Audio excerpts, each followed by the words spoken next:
Love is broken. I know that. Do not comply. Hey, mother. Welcome to another 2 hours of common sense That liberty and justice for all is a myth. and erratic behavior. You want to, but you can't. And when you do, you wish you didn't. This is your Daily MoJo. Live from the heartland of America in Nashville, Tennessee. As far as you know, this is the Daily MoJo for Thursday, the almost last day of January, the year of our Lord 2025. We are, in fact, not in the typical Daily MoJo studio, which is why you're seeing the gray season out the windows behind me. Brad Staggs, Ron Phillips over there, spinning the dials radio style, and bad news out of D.C. If you have not heard yet, we last night had a Black Hawk helicopter collide with a what is the CRJ name? CRJ. Yeah, PSA Airlines operating as American Airlines. All right, CRJ 700. Yeah, right, CRJ 700. It's so kind there of a is the small commuter jet. Here's the image of the Black Hawk helicopter. And it's a military helicopter. It was at Fort Belvoir, right? That's Is that the way you say it? Yeah. Fort Belvoir. It was on a training mission. It somehow collided with this, and it wasn't an American Eagle flight, right? No, I'm sure it was an American Airlines flight, but it's that Okay. style of jet. Yeah. All right. So, and there are a lot of questions, obviously, regarding how this could happen because, well, we don't know. We don't know exactly what happened. Here is some video that I think, it says it came from the Kennedy Center cam in D.C. This reportedly shows the moment that the crash occurred. I think it was. The big bright light in the middle of your screen. You see the plane coming in from the left. That's the Boom. helicopter, isn't it? Or which one is the stationary? Or excuse me, which one is the? Do we know which one's a helicopter and which one's the airplane? Quite honestly, I do not. But and I could be incorrect. I thought the aircraft was on the left, but that may not be the case because the plane would have bright landing lights. So Right. I think the helicopter flew into the path of the plane, is what it appears. From this angle, and I don't know if what we're seeing, we're obviously seeing an explosion of some sort. It went down over the Potomac. If this is the case, if that's the helicopter on the left, it's probably too early to speculate, but how do you not see an airplane in front of you? Now, your airplane, I can understand. It's an easy question to ask, Brad. I mean, Timmy's online. I'm online. At least the two of us are pilots. It's less about seeing the plane and more about being told by air traffic controllers what to do, especially in heavy airspace like that. And the air traffic controllers told the helicopter to pass behind the plane, and the helicopter pilots told ATC that they had the aircraft in sight. So whether they were looking at an incorrect plane, possible, or if it was intentional, we don't know yet. There's a lot of glass on those helicopters, and I don't fly helicopters. I have flown in a helicopter, but I don't even pretend to know how these things work. I have a nephew who was a helicopter mechanic in the service, but there's a lot of glass on these, and obviously you've got a pretty relatively unobstructed view of everything around you, as opposed to the airplane, which has that tiny little windshield. That would make me crazy. I don't know how y'all do it. And aircraft like that really have a high, what I refer to as a dashboard, so people will understand it. The dashboard is, pretty tall, and you can't necessarily see below the nose of the aircraft. And even though they were coming in for a landing, number one, you've got a Black Hawk helicopter flying at night. It's not completely lit up. I mean, like, a white painted aircraft is. But on top of that, as I understand it, and I could be wrong, but this is what was reported last night, is that the helicopter did not have their transponder or their ADSB on. In other words, they were flying in the dark, is what they call it.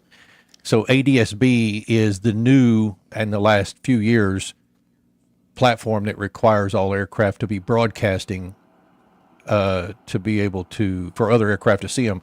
There's also TCAS, which is the collision avoidance, but it's just. Go ahead and put that video back up while we're talking about it so people can see the. Looks like the helicopter may be coming in from the left. The other plane was landing and it just crossed in front of it. Yeah, it's obviously horrendous. And there were 64 people on the airplane, 60 passengers, 4 crew, and as far as we know at this point, there were 3 people on board the helicopter. You mentioned that they might have had a different aircraft. I mean, there's another aircraft obviously right there that they may have. Maybe they confused that. I don't know. I mean, wasn't there, don't know, and they're going to float conspiracy theories. It is. There's tons of them out there already. One conspiracy theory that came through this morning is maybe the helicopter plane collision is just a test run to see if it can be done. Next is Air Force One. Yeah, that's a little far-fetched if you ask me, but... Here's the thing. This is the problem with, again, the times in which we live. We're dealing with a president here who has had multiple attempts on his life. Correct. Yeah. One of which we saw right in front of us. And so anything is, I think, legitimate speculation at this point. We've after witnessing the events of the 2020 election, after seeing what happened with this election, let's not forget the environment that we've all been trained to be a part of. We're full of conspiracies, and they're not even theories; they're actual conspiracies. The Biden situation, the replacing him with Kamala. So we've got weird news, to say the least. So when we see something like this, and especially it's happening in D.C., we don't know who. Well, we do know some of the people that were on that airplane. It was some of the figure skaters. Let me get this right. The U.S. and Russian figure skaters. Yep, coming out of a camp in Wichita, Kansas. In Wichita, so you got Russian skate. Who knows? I don't know who was on that plane. Yeah. Other than that, and none of us do at this point. But I'm not surprised at the conspiracy theories. I'm really not. This is Muriel Bowser, the mayor of Washington, D.C. There was a press conference held last night, and here are her words. This press conference was just about 30 minutes ago, Brad. This one was? Yeah. It was the one that was... Okay. All right. Yeah. 30 minutes. I thought there was one last night. So certainly I speak for the people of Washington, 700,000 of us who are extremely sorry for the families who are experiencing loss tonight. And so we want you to know that we will continue to work with American Airlines to share. Hang on a second. Don't know why that happened. Information as frequently as possible and make sure that we're getting accurate information out to the public. But my sorrow for all of the people and crew on the plane and our military personnel on the helicopter is very deep. I do want to turn to Jack Potter, who is the CEO of our Airports Authority, responsible for Reagan National Airport and Dulles International Airport, to talk to you about how the airport responded and what's going to happen next. And this was streamed 7 hours ago. Okay. Good evening. As was said, I'm Jack Potter, the President and CEO of the Metropolitan Washington Airports Authority. Thank you all for being here tonight and under these very, very grim circumstances. First of all, I want to let you know that we're providing support to all the families who were involved. American Airlines has established a phone number for them to reach out. It's been published, but let me repeat it. It's 1-800-679-8215. So families of folks that were on the plane are asked to contact them. We did have folks who were at the airport to pick up loved ones. And so American has set up a center in their in their lounge at the north end of the airport, and we've directed the families there, and there are folks there counselors there to work with the families. We did have aircraft that were in the air. They were diverted to Dulles Airport, some 19 aircraft. We had personnel, United and others had personnel. We want to thank WMATA for extending their hours on the Metro to make sure that those folks were accommodated. Right now, as was said earlier by the chief, we're in a rescue mode. We will continue in that rescue mode. I want to thank all of the mutual aid responders, all the counties, the district, folks from Maryland and Virginia. Everybody's on site doing the best they can, and numerous boats out in the water is on site. I want to thank all of the folks behind me, the secretary, the mayor, the two senators, for all of their support, and we're going to continue to work through the night. I do want to get National Airport will be closed until 11 o'clock. That's when the first flights will pause it there. Yeah. So there is a press conference going on now, Brad. It did start about 45 minutes ago, and they are moving. They have already moved from.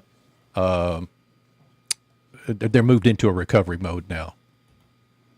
So right, yeah, I don't think they were able to find anyone. No, it was initially reported all over X last night about 11 o'clock Central that they had found 4 survivors, but I believe that they were probably referring to 4 bodies at the time. I think they've pulled out about 30, maybe a little over 30 now. That was also the brand new Secretary of Transportation. Yeah. So, hell of a way to start your first. Yeah. Wasn't he just confirmed yesterday? Just confirmed yesterday, I think. So that would be a really shitty way to have to start your job. This is, let's just dip in here to see what they're saying. And to navigate that without any sort of incident. So something obviously went wrong. We've heard a little bit of the air traffic conversation, of the communication between the helicopter pilot and the airline pilot. That doesn't provide enough information to find out and explain why that Black Hawk helicopter ended up colliding with the airplane. But you heard from Sean Duffy, the new transportation secretary, who we should point out was just confirmed this week, who said that they will do everything that they can to determine why this crash took place, and that the NTSB is now leading the investigation. So there is still a tremendous amount we don't know at this hour, Joe and Savannah, but perhaps the most important bit of information right now is that the investigators are confident that not a single person survived this awful tragedy here in our nation's capital. Right, there you go. So that's what we know to this point, and if something happens before the end of our live broadcast here, we will be sure to let you know about that. Other than that, I don't know what to say about it. I mean, it's time will tell, or unfortunately, we may never know why. Yeah.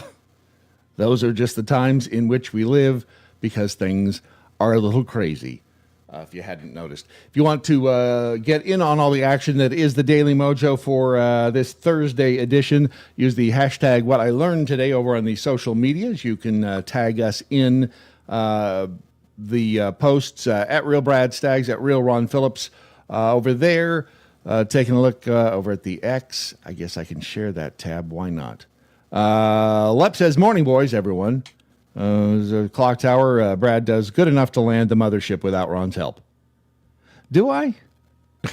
Sometimes, you know what? What do they say? Any landing you walk away from is a good landing. Yes. Tells us slightly. All right. Are we almost there? Reposted Anthony Norman. When you flip this radar footage around upside down, so slightly clearer story. Helicopter has been told to pass behind, and he's trying to maintain visual separation. Seems that is a long post. pilot. Yeah. It is. It's a little unclear the trajectory the jet is about to take. Airports on the right, blah, blah, blah. Again, we don't know. We just don't know. Dr. Free Range Prisoner, the conspiracy theorist in me thinks that the helicopter plane collision is just a test run to see, if it can be done. Next up, AF1. Yeah. So, I don't know. Don't know. Over in the Daily MoJo chat room, we have, let's see, the Beach Girls in there, Dronzo, Cougs, Paula, California Cowgirl, the rest of them. Cougs says, Freebie, you got to sit on the naughty step. I don't know what that means, but it sounds awfully strange. I'm not sure what the naughty step is, but I'm willing to take a look. Dronzo, hey, Bart, if you want to ruin your morning, check out the new IRS regulations as of 2 days ago. Jeez. I don't know. No. Do we have to have new IRS regulations? Can't we wait? Have we replaced the commissioner of the IRS did resign, right? That's a good question. Werfel, Danny Werfel. I'm pretty sure he resigned. And we're saving a bunch of money.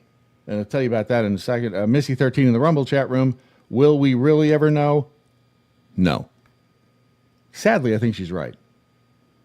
It's unfortunate, but again, that's where we are. Damn it with Beaver. I mean, it is crazy, but there aren't that many airline crashes for the amount of incidents there are.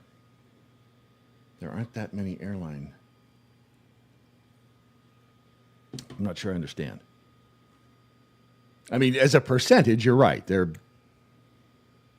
for the It is rare that we hear of airline crashes, quite honestly, with the amount of flights that take place on a daily basis. So It's still shocking. It's not like we hear of every car crash every day, but when we hear of airline crash, it still makes the news. That's how rare they are. Yep. I will tell you that our resident pilot Timmy did post a YouTube video of his friend Juan Brown explaining what happened. Juan is an American Airlines pilot. I did send that link to you just now.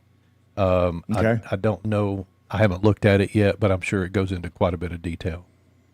All right, we'll take a gander at that. And one of the reasons that we all immediately turn, well, maybe not all of us, but a great number of us turn to some quote-unquote conspiracy theory after events like this.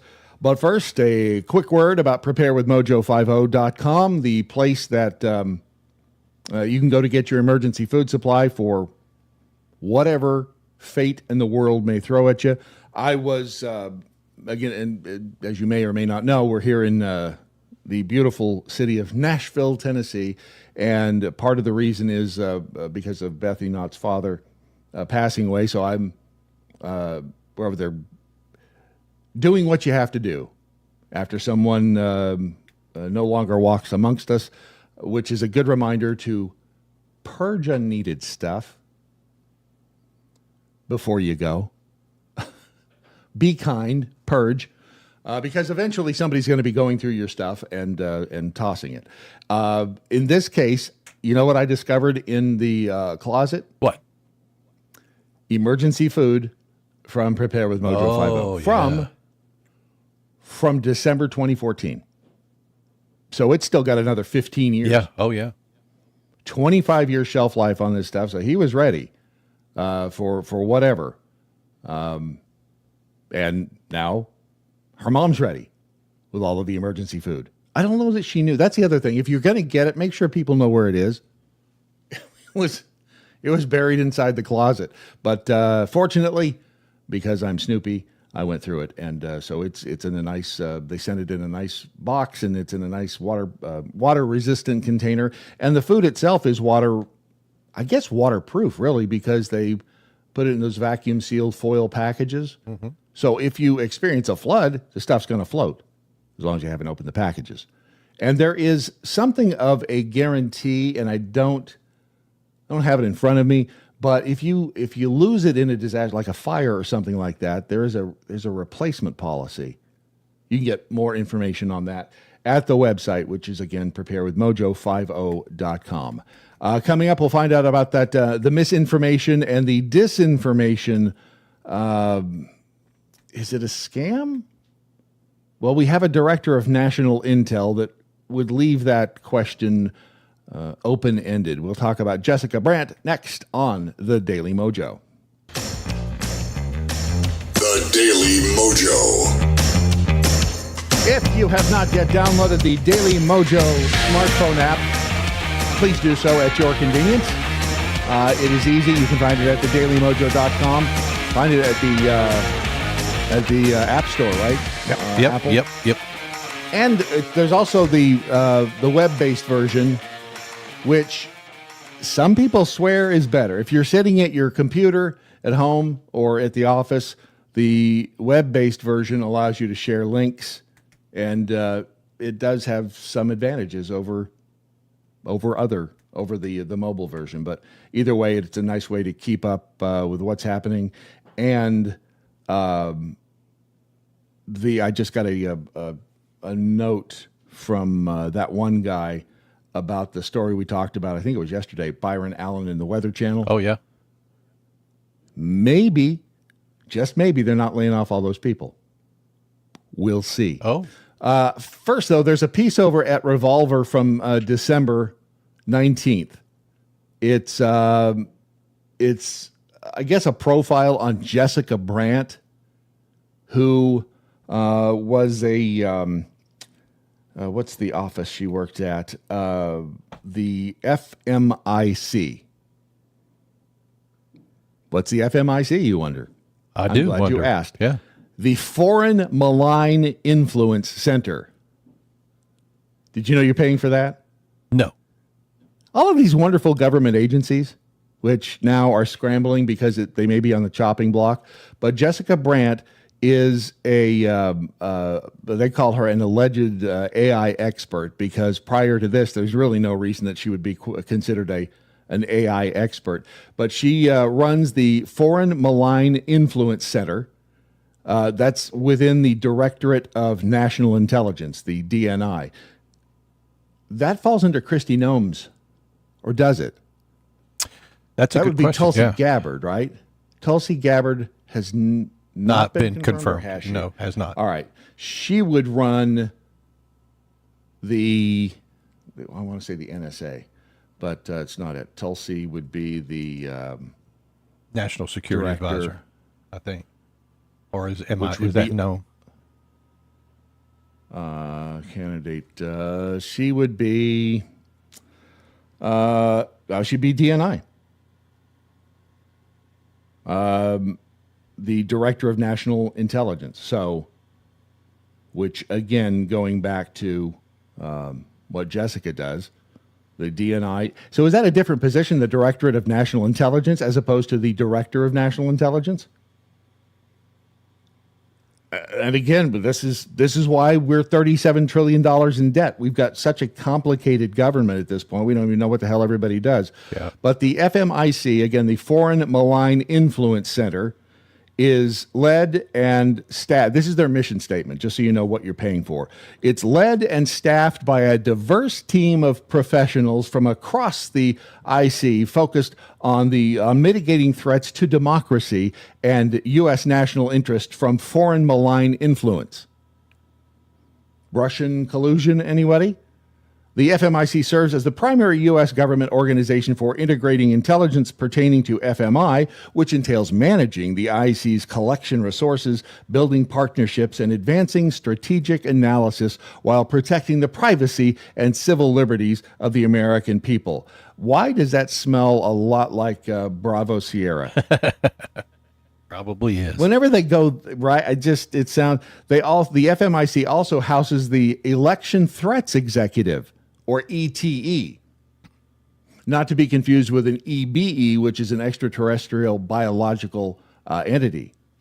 But the ETE serves as the IC's coordinating and integrating authority on all election security activities, initiatives, and programs. In this role, FMIC leads the IC's efforts to identify and assess foreign malign influence and interference in U.S. elections. That smells a little fishy to me. Threats to democracy. That to me is a dog whistle. As soon as you hear the term threats to democracy, that's generally staffed by people with extreme TDS. Yep. Is it not? Yeah. Oh, yeah. Before Trump, Well, that's how what many we've all times heard did- for 4 years, though. Any threats to democracy in the last 4 years were because of TDS. Yeah. And it was Mike Benz who was so good at basically defining what democracy was, because they essentially redefined democracy. Every time Trump did anything, it was because it was a threat to democracy. There had to have been a memo sent out from Nancy Pelosi or one of them that outlined everything that could possibly be a quote-unquote threat to democracy. But Jessica Brandt, in this role, was the person who made sure that anytime somebody like Tucker Carlson would go on and share a theory, Nord Stream, for instance. As soon as Nord Stream, the sabotage in the Nord Stream pipeline, as soon as we heard about that, I think most of us went, because if you have two brain cells to rub together, you went, wait a second, why would Russia blow up their own pipeline? I mean, if they wanted to stop the flow of natural gas, they could just, go to the little spigot on the wall and go, and close it. Yeah. And then when they wanted it to flow again, they would go over and do the reverse. They would and open it back up. But no, we were being told by, the president on down that it was Russia who blew up their own pipeline. And again, most of us went, that doesn't make any damn sense. Why would they do that? And so when this happened, she was the one out there making sure that statements like, by spreading the idea that the United States was in fact responsible for the explosions, several leading U.S. podcasters have advanced the Kremlin's preferred narrative while staying under the radar of researchers until now. Damn it, where's my dun dun dun? She said one of the notices that she put out, the most prolific disseminator of Nord Stream content between September 26th and October 3rd of, 2021, right? When did that thing when did we blow up the Nord Stream 2? It was pretty early in Biden's administration. Yeah.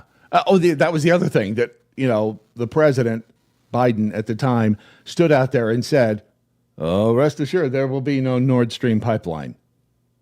So any of us who went, he told in the White House, he said that we would make sure there's no Nord Stream pipeline. And then when there was no Nord Stream pipeline, we said, he said there wouldn't be one. That's not what he meant.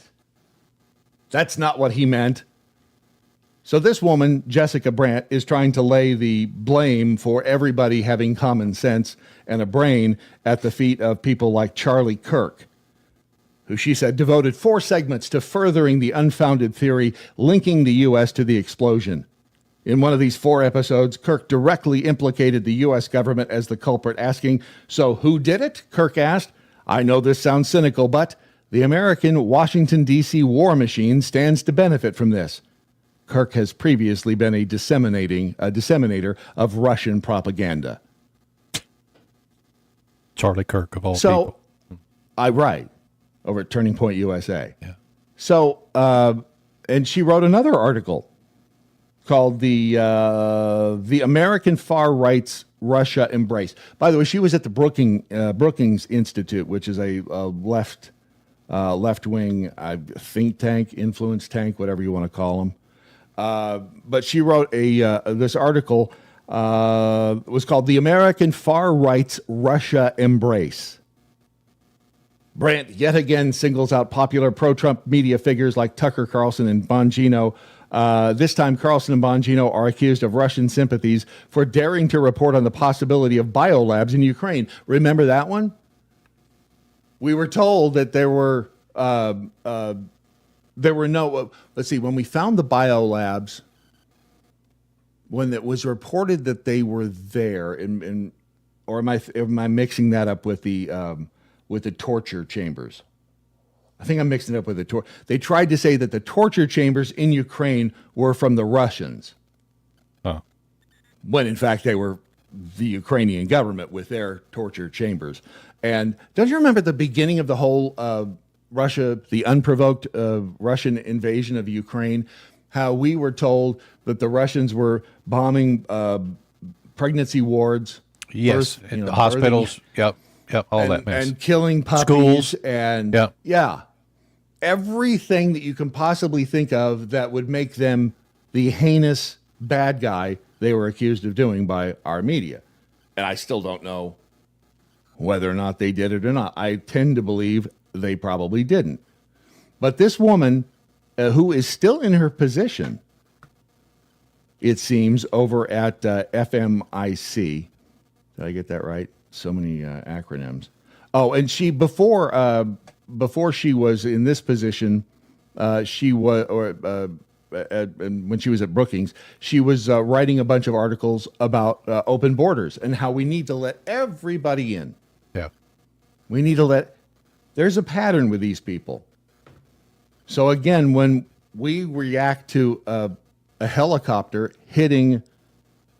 colliding with an airplane in D.C., it's no wonder the first question on our brains is, I wonder what really happened. Because again, you don't want to believe. It's hard to believe when you see this, when you see the helicopter and the plane. It's like, how in the hell did that happen? Again, it was nighttime, but I don't know how fast the helicopters move forward. They're not going. Yeah, they can move upwards of 200 miles an hour. Okay. All right, but a jet like that, how fast? What's its speed generally? Probably about 180 probably about 180, maybe a little less if it's landing. All right, so they're moving about the same speed then. Yeah. So I usually when I think of helicopters, anyway, I think of them. I mean, I wouldn't anticipate that helicopter was doing anywhere near 200 miles an hour. Not in that area where it's at. It was probably in between the 100s and 140s maybe. So again, and when you're moving that fast, things happen quickly. And so it's hard to know what the hell happened, but for people questioning whether or not there was something nefarious going on, that's not surprising. Because we've been trained to think that there's nefarious things afoot every time something like this happens. And who can we thank for all of this? This goes back to Executive Order 13354 that Bush signed back then in, I think it may have been 02. Let's see. No, excuse me, it was 04. The Congress passed the Intelligence Reform and Terrorism Prevention Act, or IRTPA, all part of that, the Patriot Act. It reformed the nation's intelligence, and this is from DNI.gov. I'll just read you the statement, or I'll read you the summary. In the aftermath of September 11, 2001, President George W. Bush, by issuing Executive Order 13354, and the Congress of the United States by passing the Intelligence Reform and Terrorism Prevention Act, IRTPA, of 2004, reformed our nation's intelligence enterprise with a specific focus on intelligence related to terrorism. These foundational documents define NCTC's principal roles, missions, and responsibilities. The mission being to lead the nation's effort to protect the United States from terrorism by integrating, analyzing, and sharing information to drive whole-of-government action and achieve our national CT, which is counterterrorism, I'm assuming, objectives, which is a whole lot of horseshit words strung together to make it sound like they're doing something really worthwhile. when in reality, they've been doing a whole lot of stuff to spy on us, the American people, which was further enhanced at the hands of Barack Obama with the Smith-Mundt revisions and or it didn't really overturn Smith-Mundt, which was the you can't be lying to the American people, basically. I mean, they at least get back in the 40s and 50s. At least they played like they gave a shit about the American people in Washington. I mean, you got that feeling more than you do now, right? I wasn't alive then. We should ask Jeffy. He was like 40, but and I don't know if Jeffy's going to be here this morning or not. Well, definitely though. Good news, by the way. So a programming note.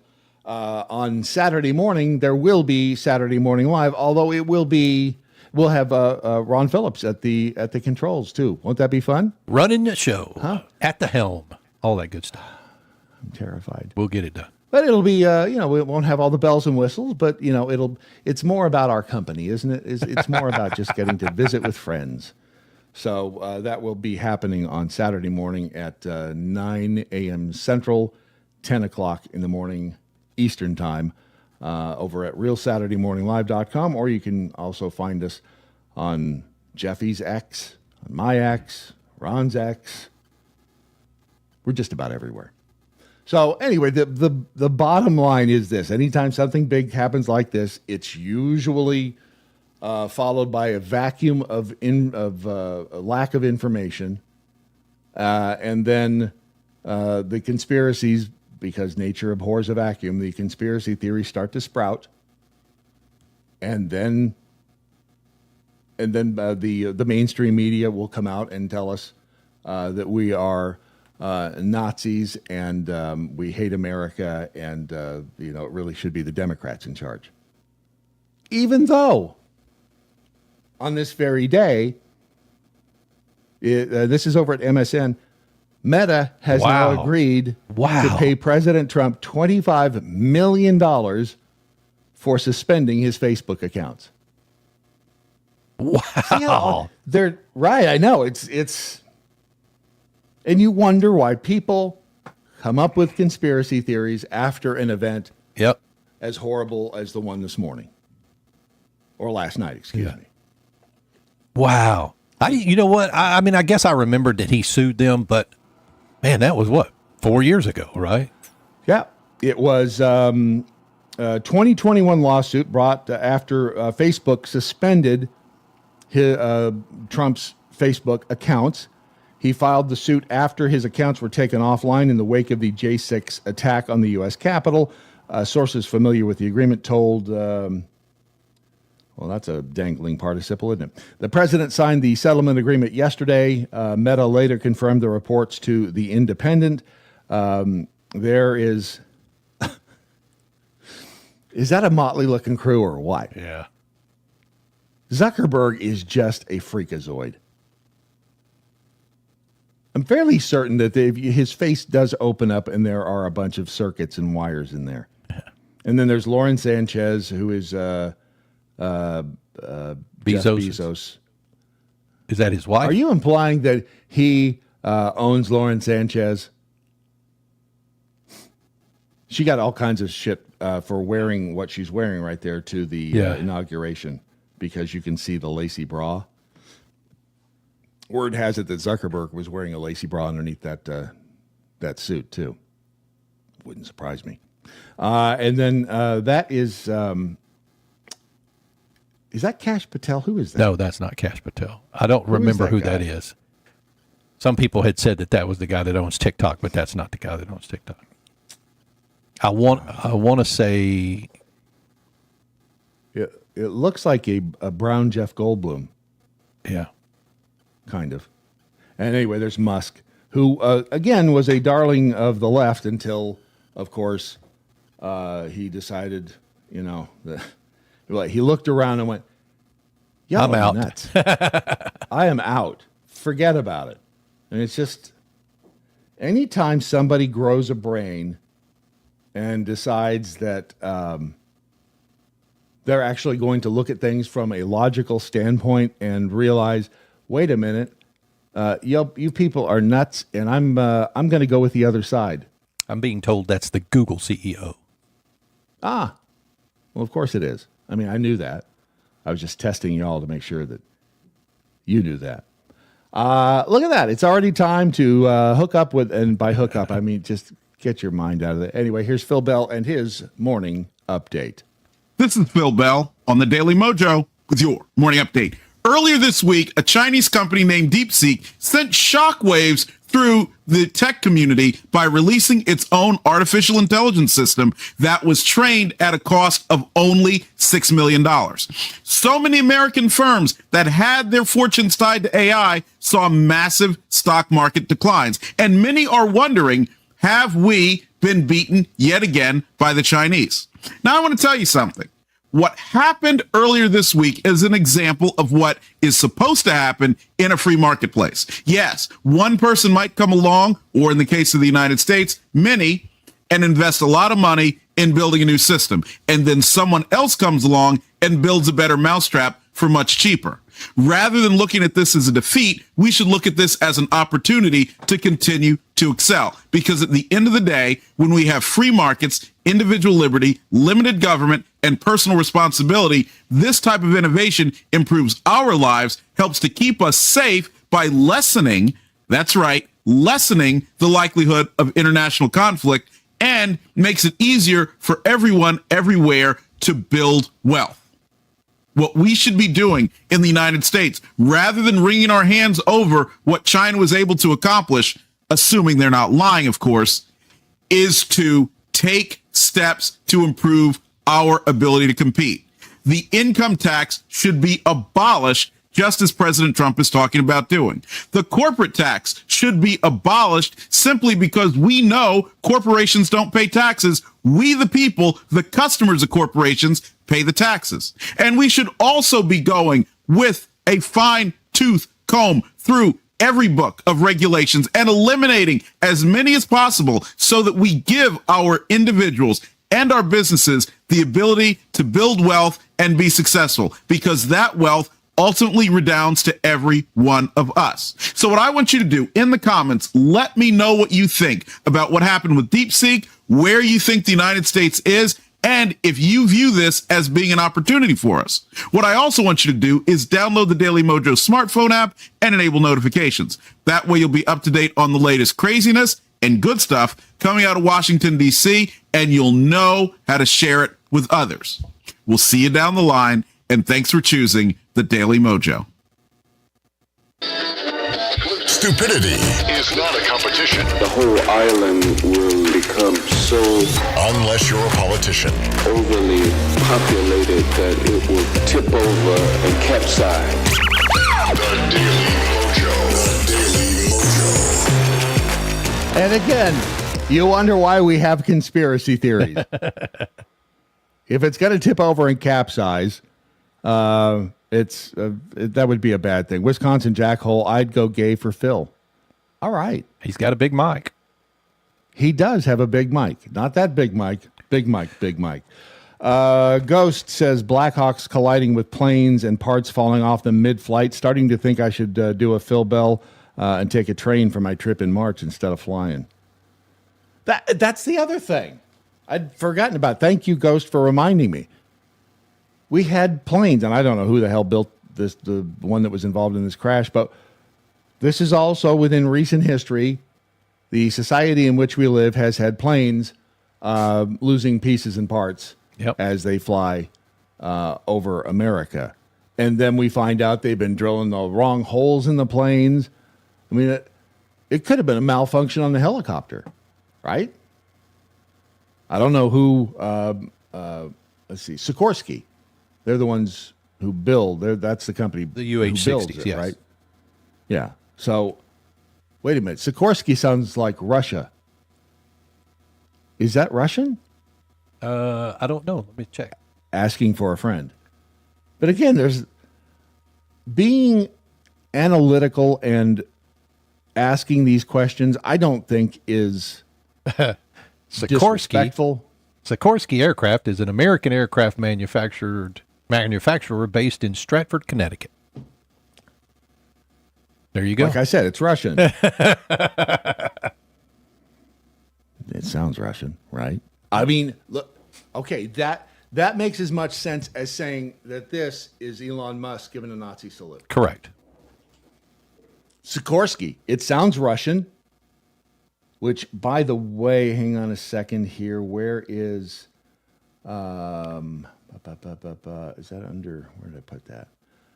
Under this? Oh, yeah. Let me, again, let me remind you that I think it is speaking. Hang on a second. Let me get this to the beginning so y'all can see it.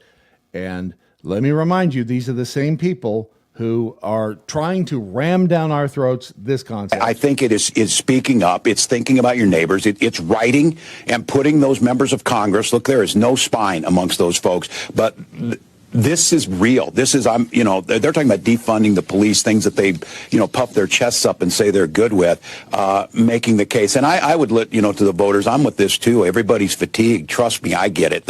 It was pure hell. And just so you know, that is, if you're listening to the podcast, that is Tim Walz, the former candidate for vice president, along with our national treasure, Kamala Harris, who was running for president, as you know. Yeah. Nobody voted for her as the candidate, but that's stop it. Disappointment and the frustration, and I'm, soul searching. What could we have done to make the case? Because we knew this was coming. We knew that the implications, and they're throwing so much at us that we're fatigued. We spent 3 days, debating, having them trying to debate that President Musk gave a Nazi salute. Of course he did, but that is a distraction. Of course he did. Of course he did. Yet there's a photo of your dumbass doing it too, idiot. And so, anytime they come out and say you're a bunch of Nazis, you're fascists. I mean, it's you're racist. I forgot about that one too. We're also racists. They're just mad for being called pedophiles, just because they are. Remember the story? Okay. The story about Tim Walz put out by, what was that? The Twitter guys, was it Black Patriot, Black American, Black something? And remember, he posted the letter that was allegedly written by a quote-unquote victim of Tim Walz, who had been taken to an Indigo Girls concert and then woke up in his house being diddled. And you remember that? I remember that. Vaguely, yeah. And of course, they shut that shit down real quick like. But there's still a question in my mind. Beats me. You know what, mainstream media? If you hadn't been, I don't know, so guilty in trying to cover up the truth, you might not have a problem with us believing anything you said. Going back to the $25 million that Facebook, Meta, has agreed to pay Donald Trump for suspending his Facebook accounts. Why were they suspending his Facebook? They said because he was leading an insurrection. It's ridiculous. I did have a strange, and I'm probably crazy for thinking this, but it's worth putting out there. Do you think Zuckerberg was getting threats and pressure? I mean, we already know that the government was intimidating, the people at X and at Facebook. And I know you can't rape the willing, but do you think that there were threats made that maybe Zuckerberg wasn't anti-Trump, but that he was threatened with sanctions and you get that feeling if you listen to him during his Joe Rogan interview. You get the feeling that they were definitely getting pressure. I mean, he specifically says we were being pressured by the Biden administration, especially when it came to the Russian collusion stuff. Yeah, he said we were constantly getting phone calls. Right. So, and I don't know. I don't know Zuckerberg, never met him. But nothing would surprise me. Meta also donated $1 million to the inaugural fund. Some would say that's because they all saw the writing on the wall and they knew that they had to get in good with the powers that be in government. The night of November 5th this last year, they all went, oh, holy hell. I mean, do you think they really, I mean, you can't think that they didn't think back in the day, just like us, that Trump would never be president again. I mean, they all went after this guy after January 6th, 21. Right. Hammered him hard. And then what do you do? For 4 years, you watch the DOJ go after this guy, hammering the dog shit out of him every day. There's no way your mind is going, this guy's going to be president again. Hell, you and I were even thinking, I don't know. God help us if it's her, but and the day he gets elected, everybody goes, okay, time to shape up or ship the hell out. And the people, again, with TDS who hate Trump, have they not yet figured out? I mean, how do they justify or how do they reconcile in their own brains? This guy, he's a criminal. He's a Nazi. He's a fascist. He's horrible. He's a 34-time convicted felon. But the DOJ, after spending all of the money that they spent, found nothing. Nothing. The bogus charges in New York. And the convictions, the 34 felony convictions, was nothing. No, they had to change the rules to do that. This guy, I mean, Trump has got to be, at this point, I don't know how you believe anything other than the guy is the squeakiest clean individual. Well, he said grab him by the pee. I defy anybody who's bitching about him saying that to say they've never uttered words similar to or along the same vein. And if you say you didn't, you're lying. You're lying. And by the way, when I say I've said much worse, I mean Ron has said much worse. I've said much worse. I was a drill instructor. I've said much worse. I have. What was it back in the 70s? Carter got in big trouble for saying, "I think I've lusted in my heart." Remember that? Was that Carter? That was the. I think so. You're thinking of. Was it Falwell who was crying? My Lord, I have sinned. And he's just crying. And but no, I'm pretty sure Carter said, "I have lusted in my heart." Lusted in my heart. The time Jimmy Carter was interviewed by Playboy, and that's Jimmy Carter was in Playboy. He said, "I've lusted when I was campaign workers." Tried to downplay the controversy. This is in the Dayton Daily News from 20. This piece was published in 2018, but it was in the Atlanta Constitution from September 22nd, 1976. Jimmy Carter was finding out Tuesday that the electorate is less forgiving than he believes God is, while his campaign workers tried to play down the controversy unleashed by Carter's comments in an interview with Playboy magazine. Marge Thurmond, chairman of the state Democratic Party, described the public's reaction as bad. I've been everywhere today, and the reaction is uniformly negative, said Mrs. Thurmond. I've heard it until I'm up to my ears in it. In the Playboy interview, excerpts of which were published early Tuesday, Carter admitting to having looked upon a lot of women with lust. This is 1976, 50 years ago. Damn, that's a long time. The quote continued, "I've committed adultery in my heart many times." See, I've conflated the two. It's funny what your memory does. "This is something God recognizes I will do, and I've done it, and God forgives me for it." Elsewhere in the interview, the Democratic presidential nominee used expressions termed mildly earthy in explaining his religious views towards sex and sin. Betty Rainwater, Carter's deputy press secretary in Atlanta, said her office had received a few calls. Some, she said, were from our own staffers and volunteers in the field trying to get a little more detail on the situation. Think about it. You've got a guy like Jimmy Carter, who was a Democrat, in the 70s.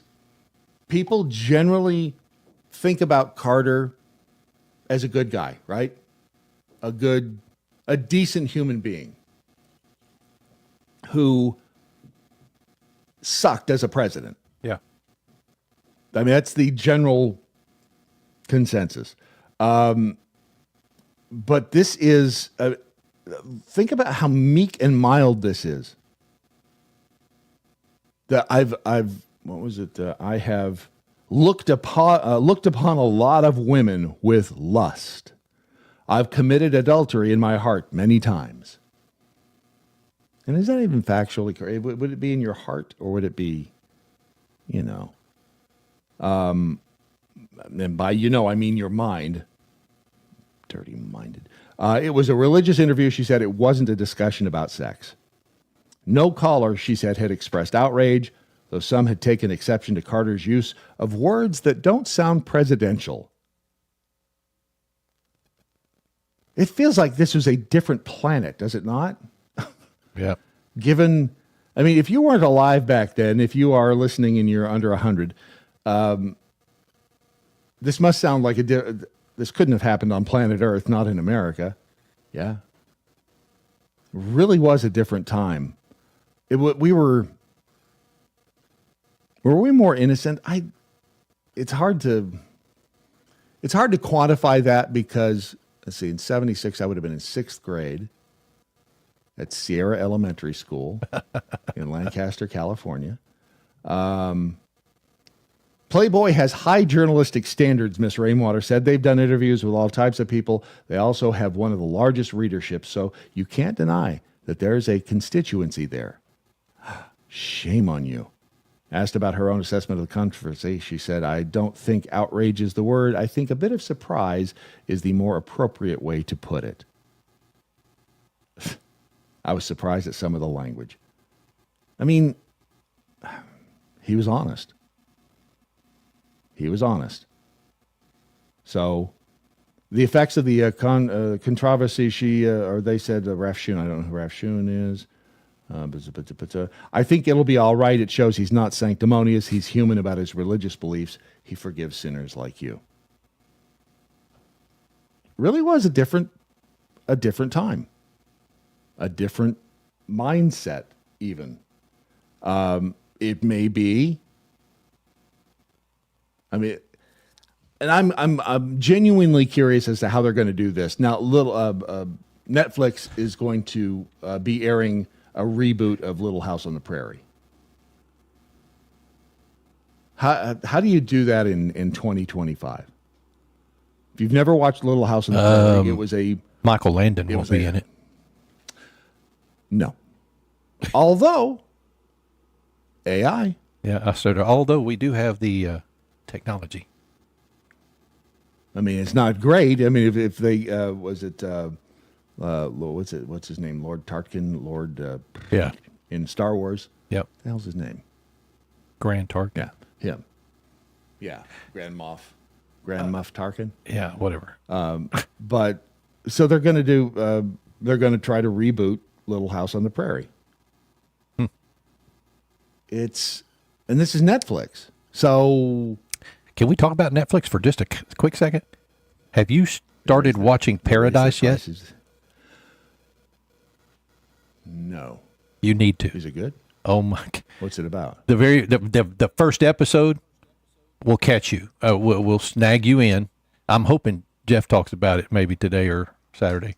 Is he on? No, he's not on. Not yet. I'm not sure. Okay. Yeah. But yeah, Paradise on Netflix. Yep. What's it about? I don't want to give it away, but let's just say there's a Secret Service element involved. Really? Yeah. Paradise, you say? Mm-hmm. Hang on a second. I'm not signed in on this. Damn it. I'm sorry. I'm sorry. Misty corrected me. It's not Netflix. I thought it was Netflix. It's Hulu. Paradise. Why do you lead us down these? I'm sorry. I'm sorry. Thank you, honey. Thank you, honey. It is Hulu. I was watching something. I think I was watching Night Agent on Netflix, and I got it confused. New season. Yeah, New season of Night Agent. It's really good. Yeah, much better than the first season, if you ask me. I haven't started watching it yet. Are you finding time to watch amidst all of your time in the shop? I mean, aren't you busy out there with Mojo Laser Pro? I watch in the evenings. Yeah, I'm busy out there during the day. You stay out from underneath everybody's feet. Yeah. How are things going? Fine. And I mean, it's the slow time of year for us, of course, because January. But how's your other side piece? Jerry, I haven't seen in about 3 weeks because, quite honestly, he's been pretty sick in those 3 weeks. Is he all right? He is all right. He has had the flu, got rid of it, and got it again, or something. I talked to him last night. He's doing fine. He's coming out of it again. So this time his wife had it too. So it's just been a miserable 3 weeks for him. Well, I haven't been out to the shop in a few weeks. So. All right. Well, if you're the praying sort, throw up a prayer for Jerry and take a look over there at the Timber and Beam Workshop YouTube channel. Yep. It is Ron and his side piece, Jerry. You sure you didn't give him some weird? I didn't. No, I didn't. Honestly. Positive. Yeah. All right. But MojoLaserPros.com if you have something that you would like to get etched for. Can you etch light bulbs? You know, I haven't tried, but I bet I could. I'm just thinking that this is we might start a trend with this. I got to build a jig to hold it so it's flat. Right. But yeah, that's what they all. I love building jigs. Who doesn't? Not a youth pastime. Right, exactly. So it's all happening over at MojoLaserPros.com. If you're offended, You're listening wrong. The Daily Mojo. Let's see, over in the Daily Mojo chat room, Freebie38 posted his certificate of achievement awarded to the unvaccinated for surviving the greatest psychological fear campaign in human history. And again, they wonder why we come up with conspiracy theories every time something happens, something that is horrible, that is out of the ordinary. We're all on edge, for crying out loud. So I don't blame anybody for that. Paige says, I wanted to be Laura for Halloween. Laura who? Laura Bush? Laura who? Paradise is awesome, Deb Treadway says. Yeah. So you got at least that. There's 3 episodes out right now. The first 3, obviously. I think they're going to be 8. Holly says, I just got my husband to start watching it. Are we still talking about the show? Hey-o. Standard political hit piece. Dronzo sounds like a standard political hit piece on who? We've covered so much ground, so much territory in the past, 30 minutes here on the. I mean, we cover more territory in 30 minutes than most shows cover in a week. Would you not agree? Yeah. He will not be joining us this morning. Okay, thank you.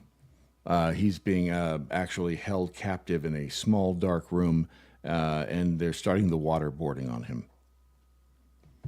It's very sad what's happening to Jeff Fisher right now. Well, we're hoping for his release soon. Not that kind of. We'll get into the UFO stuff as well because. Did you watch any of the piece that I sent you? Any of the about the first 20 minutes of it. It's long. It's almost long. 4 hours. I get it. Yeah, but it's good. Have you ever heard that? It's long, but it's good. Yeah, I've probably heard that in my life. Oh, damn it! This all. When did Missy 13 to answer your question? Jessica Watkins will be on our show Monday morning. Thank you for that programming update. Yeah. what year was Whoomp? There it is.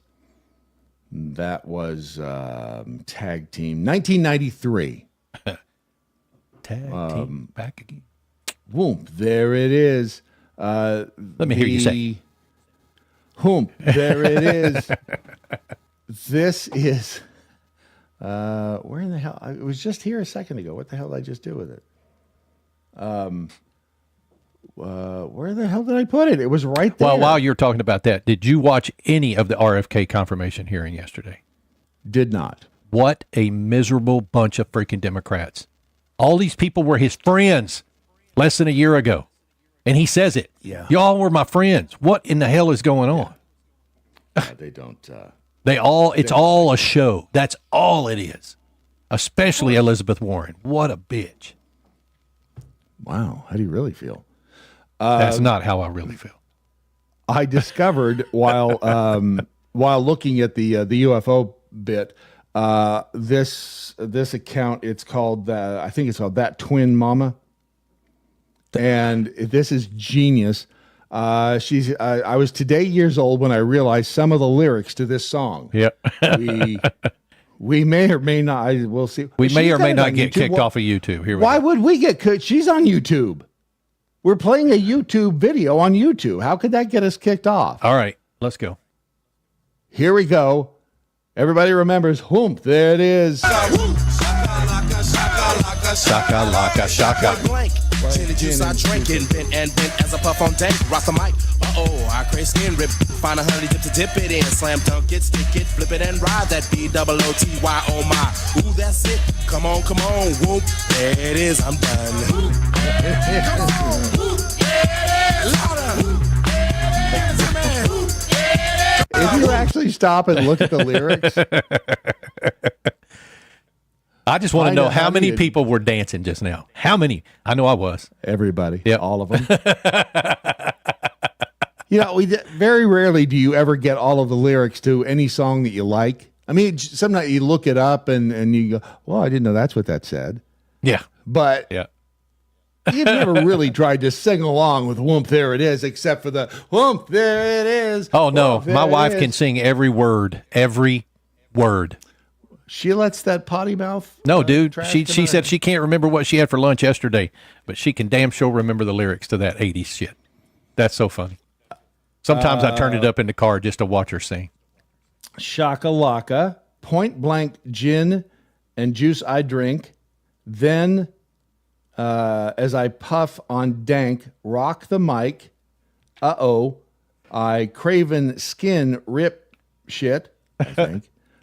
Find a honey just to dip it in, slam dunk it, stick it, flip it, and ride that B-double-O-T-Y. There you go. I mean, oh my. And, ooh, that's it.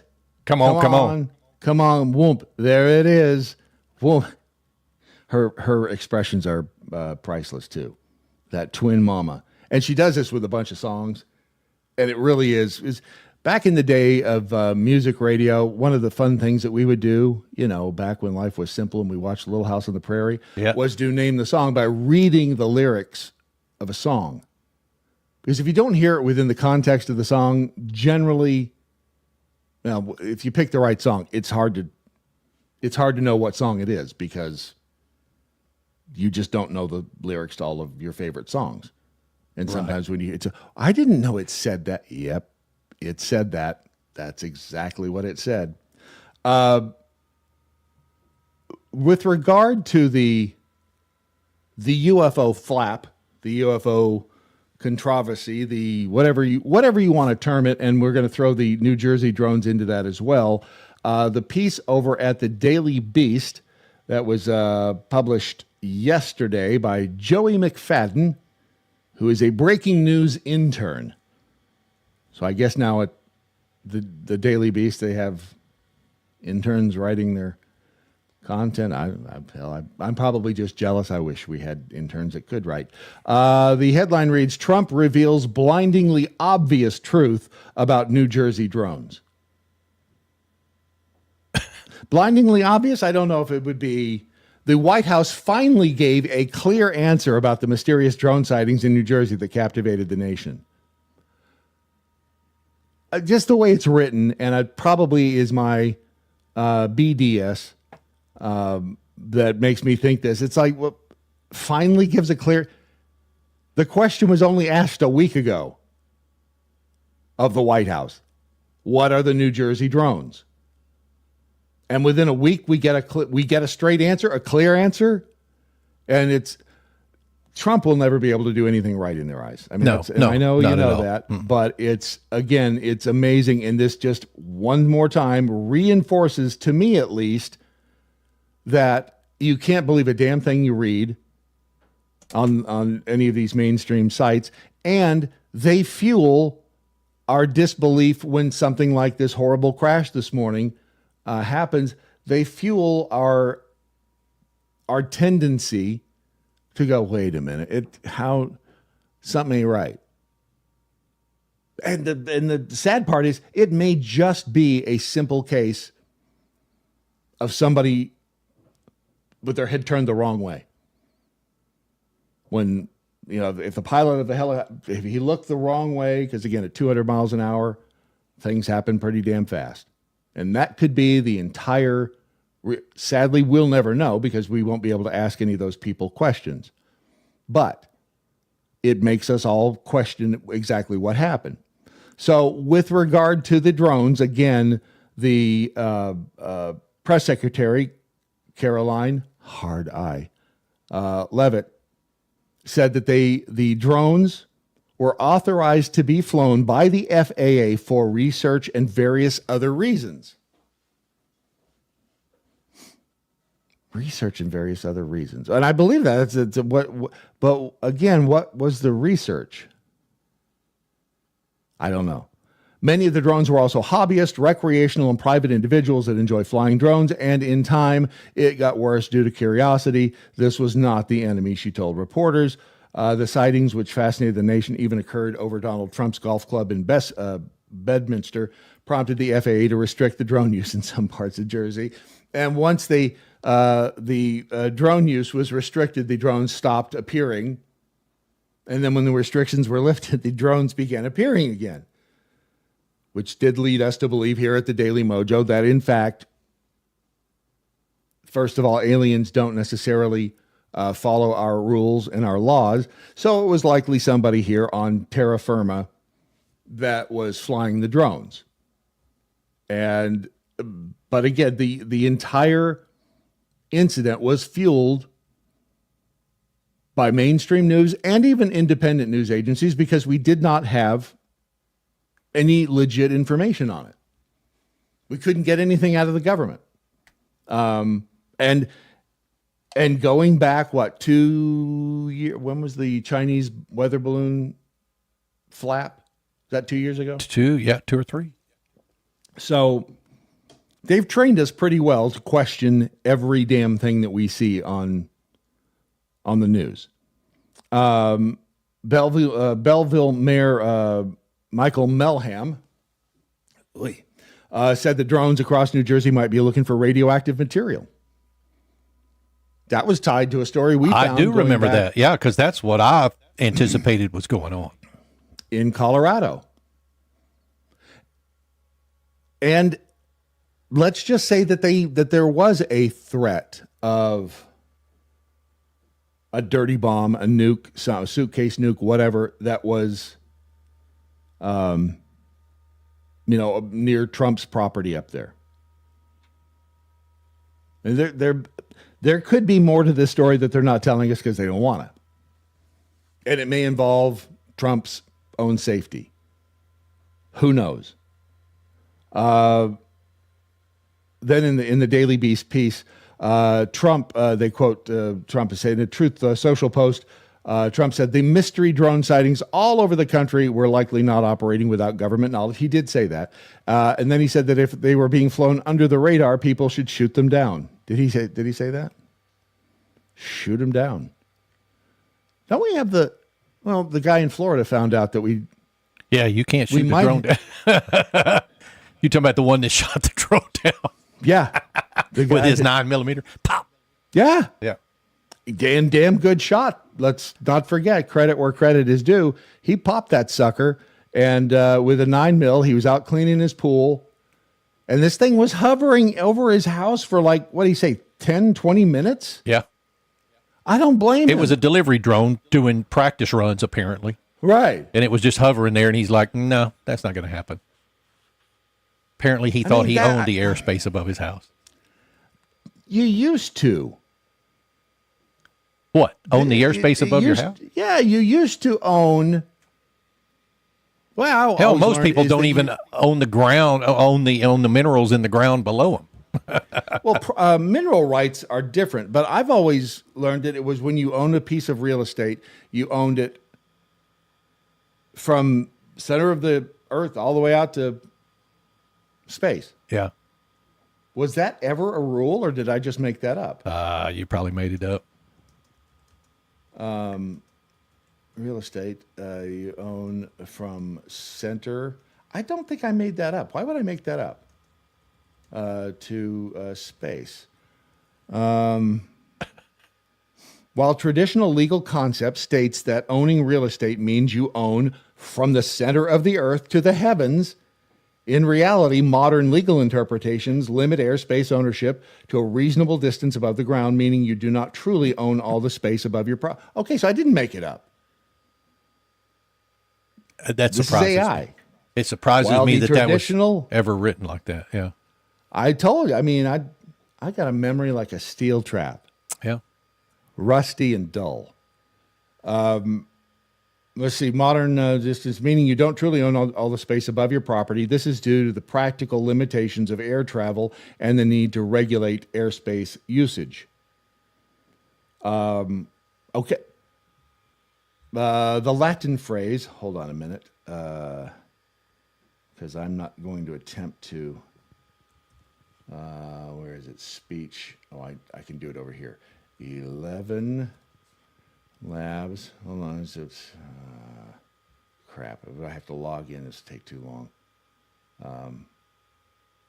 No, I just want text to speech. That's all I want. Text to speech. And I want it free and I want it now. I want it now and I want it all.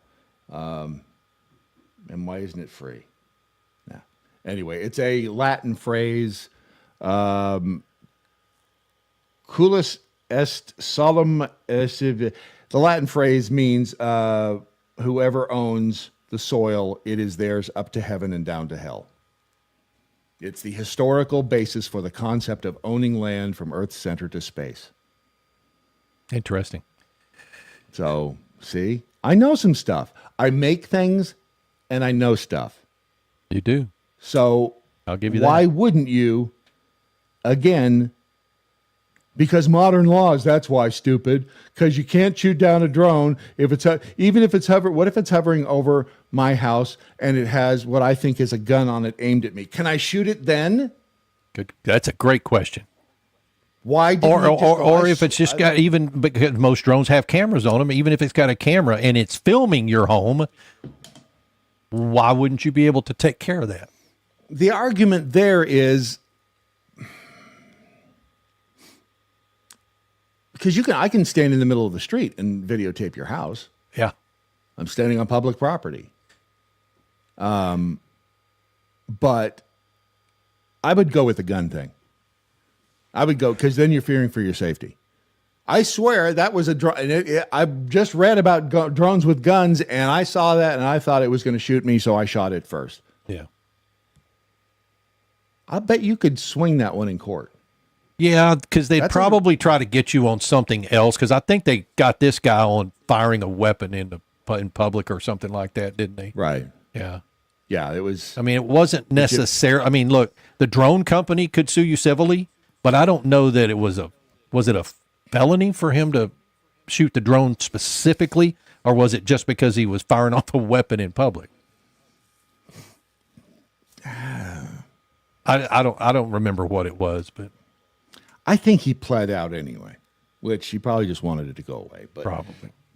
And he was wasn't he retired special forces or something? Something. Yeah. But it's we have a right to defend ourselves, and that might be defending ourselves against crazy alien drones with with guns. I mean, let's be fair. Is that all that out of the question that there would be a drone flying over with a gun? I don't think so. It's 2025. Yeah. Weirder shit has happened. Plus, there is an Ipsos poll. This was last year, I believe, but they asked Americans regarding UFOs. 1 in 10 Americans report they have seen an unidentified flying object, a UFO. 1 in 10, so 10% of the population. 4 times as many Americans, 42%, believe in UFOs. And that's kind of a broad statement. I mean, if you look up and you see a light in the sky, you know, that's technically it's unidentified at that point, yeah. And it's a flying, and it's likely an object. 3 in 10, 28% report that at some time they have awakened from sleep with a sense of a strange presence in the room. That's half the time it's Ron standing in their room. And 1 in 4, 25% have seen or believe themselves to have been in the presence of a ghost. Yeah. 2 in 5 people believe in ghosts. So people are, back in the early 90s when I first started doing the research on UFOs, it was a fringe topic. I mean, you had shows like In Search Of and Unsolved Mysteries, that sort of thing that they did, you know, they did stories on UFOs, but for the most part, it was kind of, you know, yeah, sure, UFOs, little green men.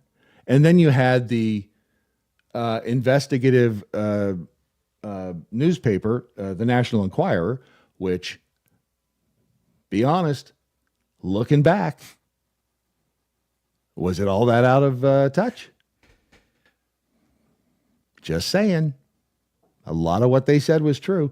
Now, don't get that confused with the Weekly World News. Well, that's true, but in the documentary Men in Black, you know, they used the National Enquirer. And yes. That, you know what yes, I'm they saying. did. Yeah.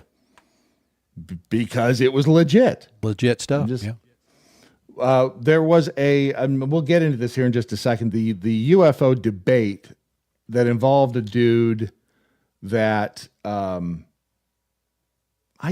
kind of used to have a little faith in, and we'll get to it in a second. First, though, Mojo MyPillow. Mm-hmm. Haven't talked about them. MojoMyPillow.com, where you can find I travel now with my pillow, my pillow, because ever since where was the hotel that we stayed at last time we were here? It was, I don't know who made their pillows, but they were horrible. I mean, and there's nothing worse than trying to sleep when you've got feels like it's full of bricks up underneath your head. It just, you'll find that if you find the right pillow, and MojoMyPillow.com not only has the pillows, but also the slippers and the travel pillows, which I forgot this week. I forgot to bring my my Roll and Go travel pillow, which are fantastic for being in the car for long trips or if you're flying somewhere. Obviously, it's just nice to have that little comfort from home. Plus, let's be honest, we're all animals, and it's like, wow, that smells like my pillow, right? You want something that reminds you. That's true. It's just it's a comfort thing. We're all grown adults here. Anyway, go to MojoMyPillow.com, use the promo code Mojo50, and save you some money, and be comfortable, be a comfortable animal right now at MojoMyPillow.com. The Daily Mojo. And this morning is going by quickly. Yeah. Is it not? Flying by. We are confirmed for Brandon at 40 minutes after. I didn't even know he was Catholic. The DOGE office, that would be the Department of Government Efficiency. Again, DOGE, not Doge. Doge is a crypto. DOGE is the office. The fired Inspector General of the U.S. Department of Agriculture, Phyllis Fong, Yeah, she was like, nope, not leaving today.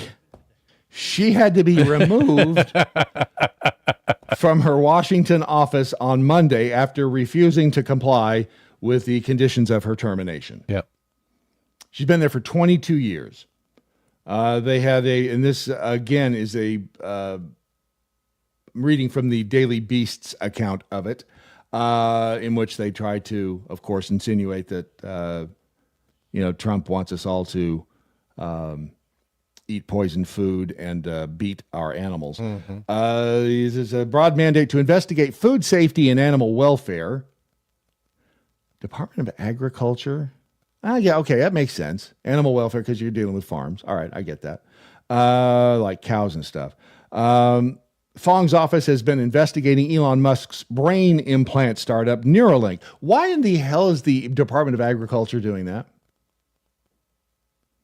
Why would they be leading an investigation into Neuralink? That seems like a disconnect. Maybe I'm wrong. Among other investigations into, let's say, the boar's head listeria outbreak, the USDA launched a federal investigation into Neuralink in 22 for potential animal welfare violations, following internal staff complaints alleging the needless suffering and deaths of animals via testing. Reported Reuters at the time, that bastion of truth and light. She was one of 17 federal watchdogs given their walk-in papers by the Trump administration, and she's like, nope, not leaving. Well, she said it was. She said it wasn't appropriate or wasn't legal that they fired them in the way that they did, and so she just wasn't going to leave.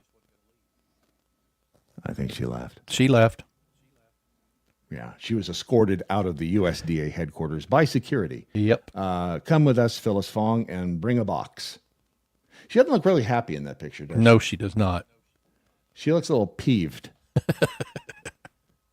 She then got in her car, swerved across 3 lanes of traffic without using her signal, and said, "Good luck, everyone." You see, because she's Asian. Then you had the funding now for any NGOs, non-governmental organizations, that are facilitating and or denying or refusing to go along with regulations regarding the border. Yep. So they have cut the funding off for refugee groups. Anybody who is using this money that they got from the government to help illegals who have arrived in this country across the border. The headlines say it all. Global Refuge condemns federal stop work order halting refugee resettlement assistance. That's a mouthful. The NGs exist, according to the piece, at where is this? This is an X thread. To be clear, the NGOs exist to subvert U.S. immigration law at every step of the process, actively transporting migrants into the country, fighting enforcement efforts at the border, resettling migrants in American towns and cities, and lobbying for open border policies in D.C. Remember the group down at the border that was renting all of the hotel rooms? Oh, yeah. The illegal, blocking out. We were paying for that. Whole hotels for that, yeah. Yeah, exactly. So they, the feds now, under apparently the Department of Government Efficiency, again, DOGE, has cut off funding for that. Good. Something had to be done. It had to get done, and it's finally getting done. Am I right? It appears it is, yes. It feels that way. Then we had the and I do love me some Snoop. I do love some Snoop. Snoop was he posted on the IG. Oh, hang on. Gospel in my heart right now. Here we go.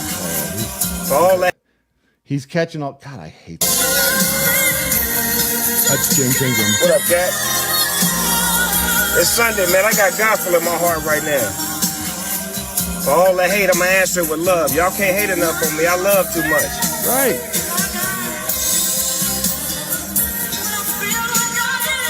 He is sucking on a blunt.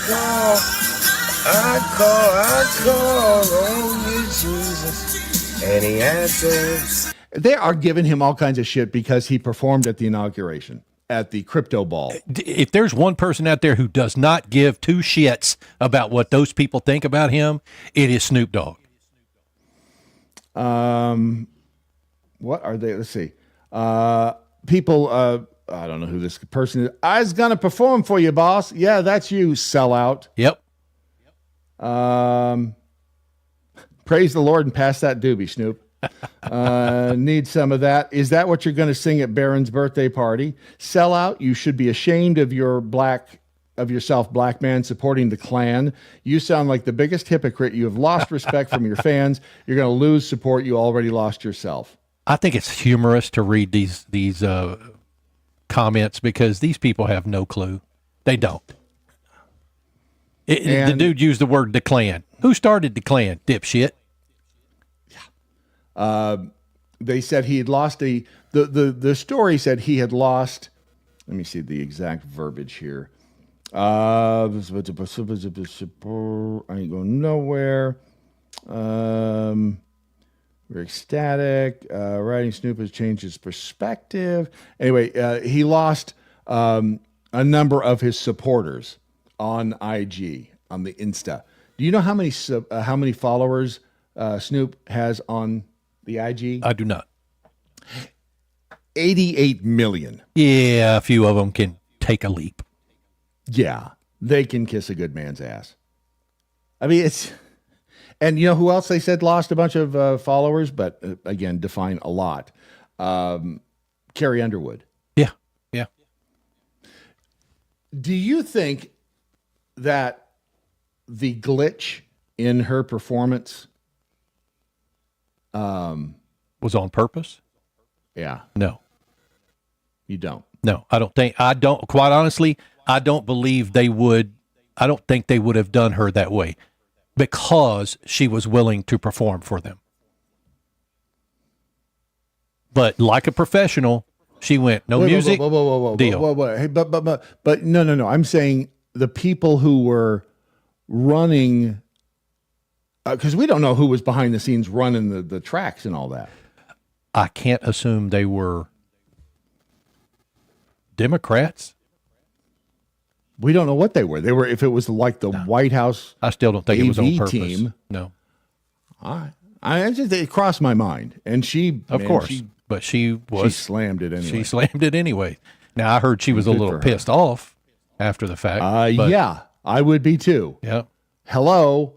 If you're an artist, how do you're pissed when something up? Like that happens. So, how do you screw up a music track? It's just. So this posted 3 days ago on Jesse Michaels' YouTube channel, and he does. I think I've seen him before. I just didn't know his name was Jesse. I got the link, or Audrey clued me in. She hit me up with the hey, if you know Jesse Michaels, and so he had Mick West, and who is a quote unquote debunker, who I've mentioned in the past, and I've actually had some respect for him because I watched one of his videos, and he's the guy on the right, and he used some pretty decent methodology, scientifically speaking, to debunk at least one UFO sighting. He got on Flight Tracker, and he said, this picture there was a plane down there, and you can see it on Flight Tracker, and that's where this plane was, and that's where the picture was taken, and you can tell by the angle, and blah, blah, blah. And I was like, all right, that's legit. That's probably what that was. It was an airplane. And I know 90% of quote unquote UFOs are probably some known aircraft or an unknown aircraft that we are either secret or whatever. It's that 10%, and maybe it's an even higher percentage than 90 that we just don't know because we don't know what the hell they are. They're a spot on a radar screen.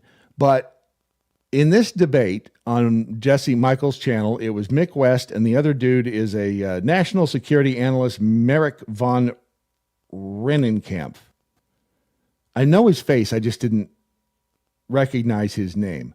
So they go through all of these different UFO cases, the Go Fast video, what were the other ones? The Nimitz case, and all of these different theories. The Arrow, the government website for reporting UFOs. Anyway, so they get into this discussion about Occam's razor and how the simplest explanation is usually the correct one. Anyway, here's a little bit of the debate. If it was used in a rationalist framework, because he was a 13th century monk. Talking about Occam's razor. I learned something here. I didn't know that Occam was a 13th century monk. Did you? No. No, you didn't. And so I think the fact that he probably wouldn't mind invoking angels. What's that? He wouldn't mind invoking angels. He wouldn't. He wouldn't mind invoking God, because that's the least number of entities to explain any miracle. But so let me just. That's a really good point. That's a really good point. That using Occam's razor, you could explain a miracle. That was God. That's the minimum number of jumps in suppositions that you'd have to make, right? That's an excellent point. But is just operate off the hypothesis that this was in fact a very bright, very anomalous, let's just say saucer-shaped craft. Let's just go with that, just for hypothesis. At the end of the video, it's on its edge, right? Talking about the gimbal video. Okay, fair enough. But it's on its edge. Well, it goes past vertical. Okay. Fine. No, just sorry, just no, fair enough. Fiddly with my details. No, that's fair enough. And according to the air crew, there's no evidence for this, but according to the air crew, it wobbles after the video cuts out. Right? Yeah. That's I think Brian Graves. Did he say that he saw it? And Ryan, yeah. So maybe we'll hear if that would be great. The aviator comes out and he says it wobbled. That's interesting. So let me just put on my analytic hat real quick and bear with me. I'll do this as quickly as I can.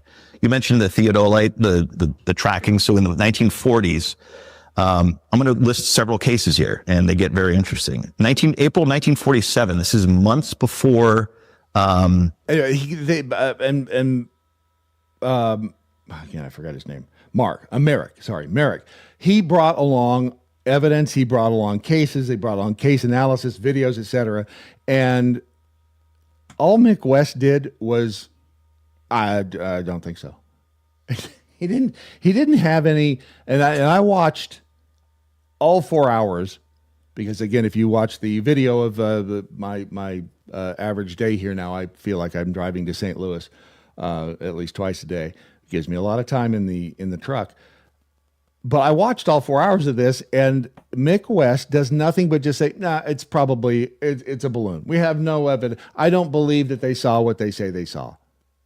And then he admits that he's being paid by somebody, but he won't say who he's being paid by, which again kind of shoots your credibility down when it comes to UFOs, right? I mean, if you're being paid and all you're going to do is sit there, and he says he is, he wants. See, I want to believe. I'm Fox Mulder. I don't think Mick West falls into that category, but I may be wrong. And we really don't know what these UFOs are. But sometimes when you get the descriptions from the pilots, from the experts, and Mick West is saying, "Well, I just, they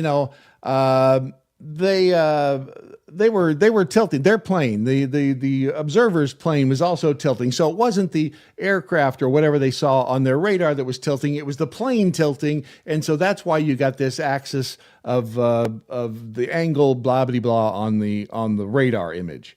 He just shoots down everything, and at some point you're like, "Wait a minute, why is this guy being such not a douchebag, but just and does this go against the scientific method?" If you say, "What a Debbie Downer," because sometimes science is depressing. Sometimes science, real science means sometimes you have to say no, right? Kind of like love. Yeah. Yeah, but it's just he just doesn't want. It's almost like, and here is the FLIR video of the gimbal, which again is, if you're not familiar with it, it's that it's the UFO that kind of flew at, well, that's the Tic Tac right there, but it's the one that flew at kind of an angle, looked like a flying saucer flying at an angle. And they go into all of it, and it struck me as being kind of weird that this guy just wanted to say, no, it's not that. It's, is that the gimbal there? Yeah, there's the gimbal video, that one. And he's trying to say, no, it's an airplane that, because it's an artifact, it's a pixelated artifact. And I can't prove that it is little green men in that thing. But when you have somebody like Mick West, and again, this goes to all the mis and disinformation, so it all ties together. Because there were people, you brought this up when we were talking yesterday, Ron, the dude who was hired back in the 40s or 50s, government, he was the agent to basically debunk all of the UFO, anything that had to do with I can't UFOs. remember his name, but that was, and he's come out and said that's what my job was to mislead. Right. What is the dude's name? Well, hell, it's the first story that came up from when I just put in government agent to debunk UFO stories in the 50s, and the very first the very first story is from 1997. CIA admits lied about UFO sightings. Wow, that's weird, right? They've lied to us about everything. Where's the doggone it? Is it Kehoe? Yeah, it was Donald Kehoe. That's what it was. All right. That was the dude. And so this Mick West, and again, I bring this up because, like with the egg story, the UFO egg, that was a pretty big story, and there's something to it. But we don't and might never know exactly what it was. We talked about that. Was that last week? Were you here? I don't remember if you were here or not. Maybe not on those days. Yeah. It could have been on last Friday. Anyway, it's you know what, we'll get Brandon's take on this here in just a second. We have to do as we do here on the Daily Mojo. We're all about the whole. We're creating one right now at the Daily Mojo. Where political correctness comes to die. The Daily Mojo. And here's the thing. By the way, welcome back to the Daily Mojo. Real Brad Staggs, real Ron Phillips over there.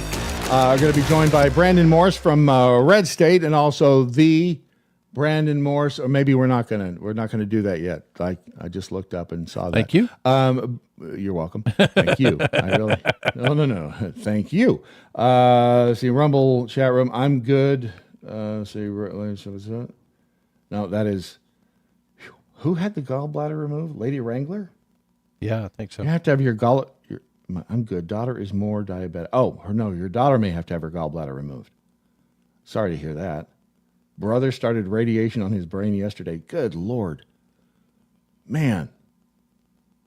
It sucks when it goes back to, like my mom said, when you don't have your health, you don't have anything. And you don't realize that until you get older.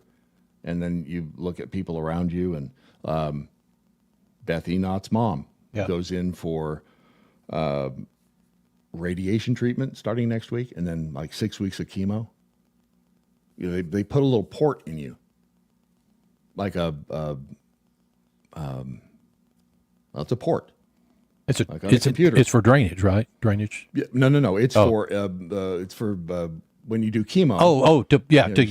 For the meds. Yeah. Right. Yeah, exactly. It's like having an oil filler port on your engine. That's what it is. I mean, it is. I know. That's what it is. So, it's. I hate to hear this, but I hope everything works out. Is I guess the best way to say it for you, Lady Wrangler. Jody 121, you're welcome. I pray for all my extended family. You know, we have been here at the Daily Mojo. We have been through a lot together.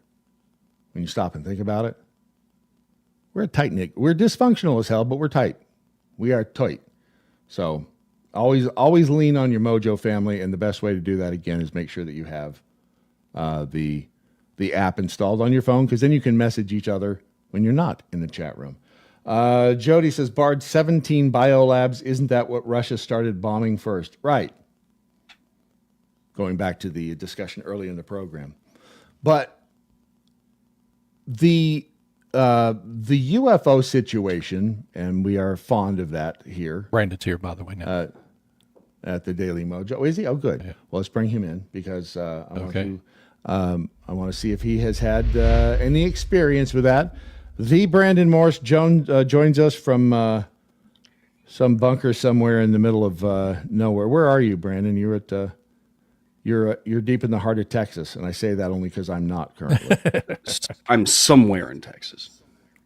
Somewhere in Texas. Texas. My bunker's location. For $50? All right, for $50, yeah. Right, whatever it takes. I don't know if you were listening earlier. The UFO flap continues. We have did you see the story last week on the big egg? No. The one with the helicopter swinging. And it was dropping it off. Yeah. And you showed it to me, and I said yeah. That's right. That was last week. Okay. The UFO egg from space. I mean, there's a lot happening right now, and it continues. And I just, sometimes I agree they try to distract us with things like that. You still think that's what it is? You think it's still a distraction? All of these things that we're seeing, like they came out with the drone thing and said, well, they were just, they're drones that are conducting research, I guess, for the government. But I think it's fun to think about, but I don't think aliens are here. I hate to crash the party. I know. I see what you did there. I don't necessarily think that aliens are crashing the party. I just like the dude who said he felt something with the egg. He had the feeling of being connected to something, and I think I feel that way when I touch a boob. That's a good point. Like you can touch a lot of things and feel connected. That's a really good point.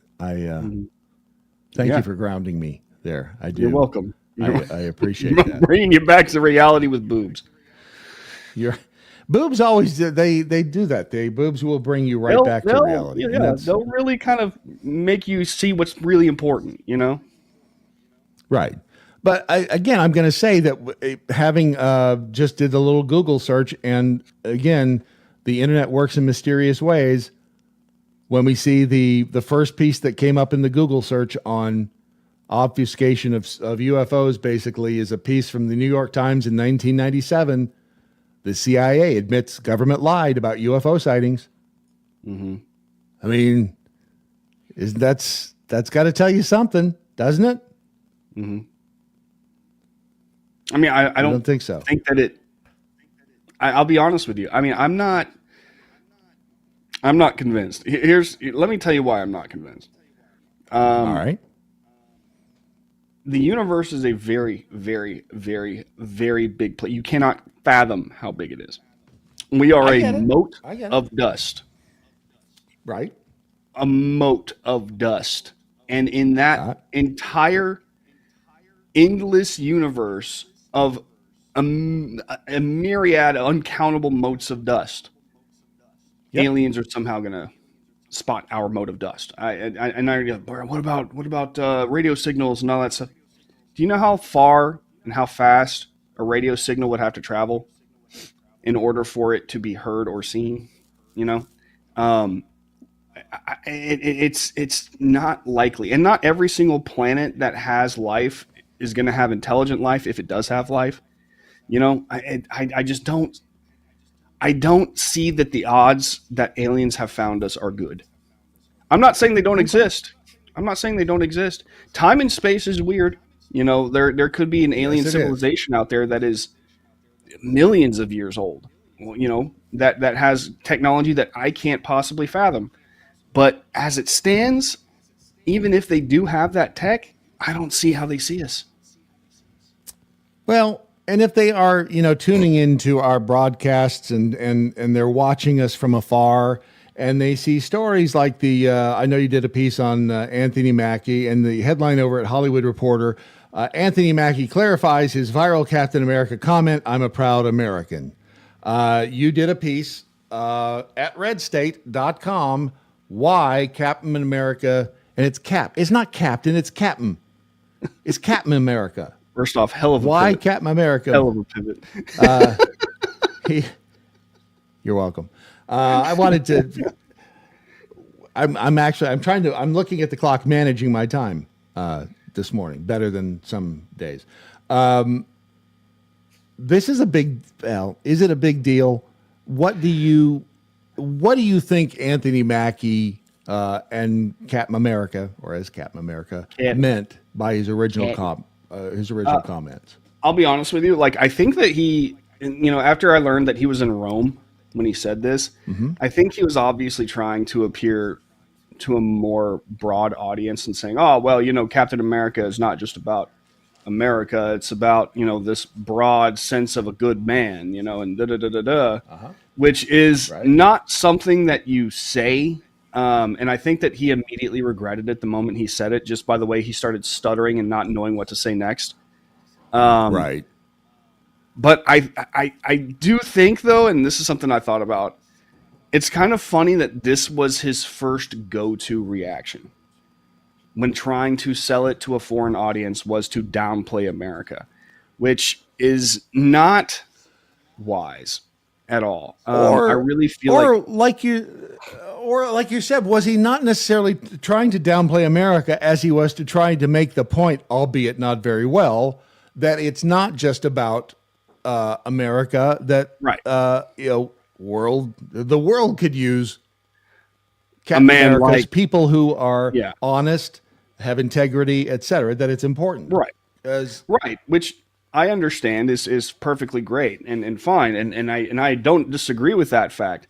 But Captain America is Captain America. And America does have its embodiment in Captain America. So whenever you go see a film, and there are going to be people around the globe who go to see this film, you want to step forward with the best representation of America you can possibly have. So, and if you get rid of that, you get rid of Captain America. It's not the same movie. It's not the same character anymore. So you kind of destroy the character, you destroy the movie anyway.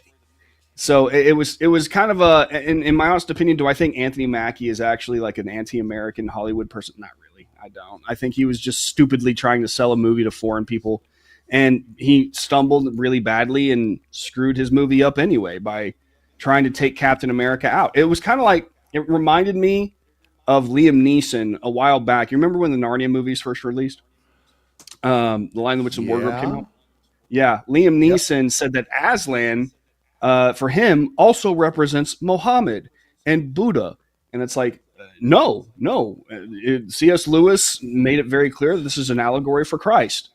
And it's very clear throughout the story that he's an allegory for Christ, but he was trying to downplay the Christian element in order to sell it to people who, not necessarily Muslims and other people, but actually people who aren't Christians, because people who aren't Christians love to hear the coexist message. Mm-hmm. Right. I'm kind of with you on the Anthony Mackie thing. I don't know that he's necessarily un-American to that extent. However, we've been trained well by Hollywood elite and movie stars like that they are always dissing America. Mm-hmm. So when we hear another one even start to kind of wander off into those weeds, our hackles, it raises our hackles, which is good. I mean, we need to start coalescing again as Americans. Do we not? I mean, I agree. We're about as far apart on just about everything as we've ever been in this country. Don't you think so? Oh, absolutely. Absolutely. And I think you're absolutely right. I think that, like I said, I think there needs to be a, hey, America is great, America is awesome coming from Hollywood at this point in time. Not only would it actually solidify the base, it would actually spread a message that's currently becoming popular right now, that America represents something that many people in the globe are lacking. I mean, you look at Ireland and the UK and stuff like that, and they are just soaked in woke. You know, they've got migrants coming across. Did you hear about the migrant who squatted in a UK dude's house? And he managed to win custody of that house and then turned around and sold it for £520,000. No. God. What the hell is wrong with people? Exactly. So now America's values are starting to look pretty damn good. So sell America at this point in time. Yeah.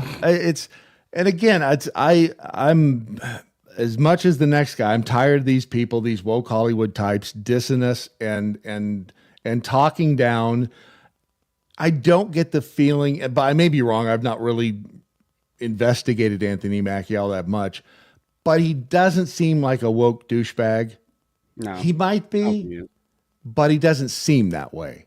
I think that not he like and Jeremy Renner are actually kind of right of center, to be honest with you.